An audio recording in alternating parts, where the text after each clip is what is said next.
Hey guys, this is Matt Ramsey with the Octave Higher East Voice Studio in Austin, Texas, and this is Octave Higher TV, and episode 5 starts now.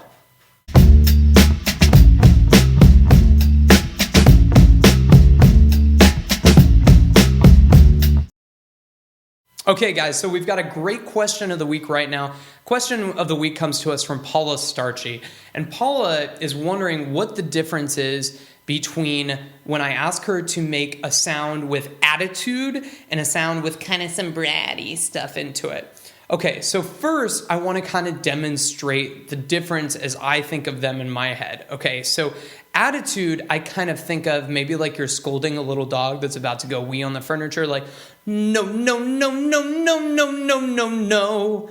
And the bratty sound is going to be a little bit more kind of bratty sounding. All the resonance is coming from inside the throat here. Maybe sound kind of like, no, no, no, no, no, no, no, no, no. Nay, nay, nay, nay, nay, nay, nay. All sorts of stuff like that. Okay, so first, what I want to say is the two of them accomplish some of the same things. Not all the same things, some of the same things. So in the way that I think about it as a teacher, the most important distinction between the two that I can show you right off the bat right now is the difference between a finished sound and an unfinished sound. So if you get up on stage and you sing, I love you, all bratty like that, you will probably not get a call back to go and perform there next weekend. Okay, so if you go, I love you, with lots of attitude and lots of vocal fold closure, maybe a little bit of squeeze sound,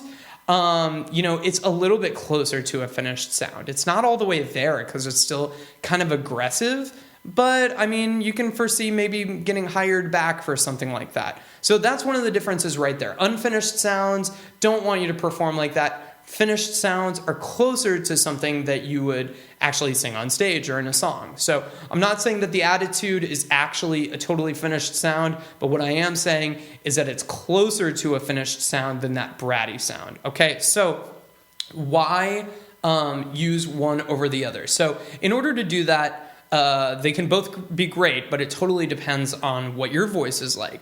And so what I want to kind of give you is just the broad guideline first. Okay, so that bratty sound is really good at thinning out the vocal folds and at the same time getting them to approximate or to get closer to one another better, which is really important when you're trying to work from maybe the bottom of your voice to the top of your voice.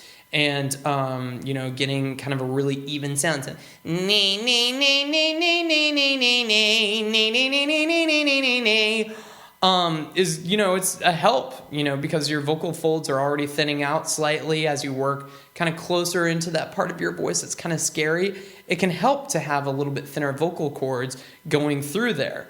Also getting them to close versus nay, nay, nay, nay, nay, nay, nay, nay, and just completely avoiding the top. Nay, nay, nay, nay, nay, nay, nay, nay, nay.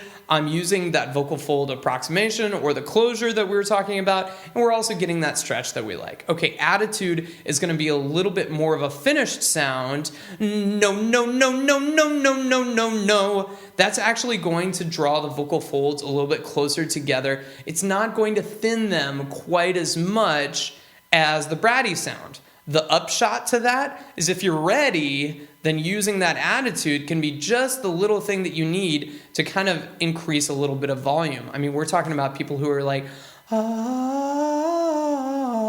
Okay, add some attitude into it. Na, na, na, na, na, na, na, na, na. Now, to a lot of you, that may sound probably too squeezy. You're absolutely right. You are 100% right. And you don't want to stay on that stuff forever. Like I said, these are both kind of unfinished sounds, but the attitude is a little bit closer to a finished sound. Okay, so finally, one kind of cool bit of like trivia, if you're wondering about where these kind of things come from. Okay, so the bratty sound actually comes to us originally from the Catholic Church, okay? And this is kind of interesting because they were in a position where they just lost the ability to castrate little boys who are going to be able to, sing super high like females as they grew older and had vocal training. So this became illegal in Italy. And so the church was like, oh my gosh, so what are we going to do? Through a lot of trial and error, they developed this kind of bratty sound, this kind of pharyngeal or throaty sound. You can kind of hear all the resonances right here. So they developed this kind of bratty sound to help these singers who did not have the position to, have very feminine voices yet very masculine and powerful singing apparatuses, to be able to sing from the bottom of their range to the top of their range. All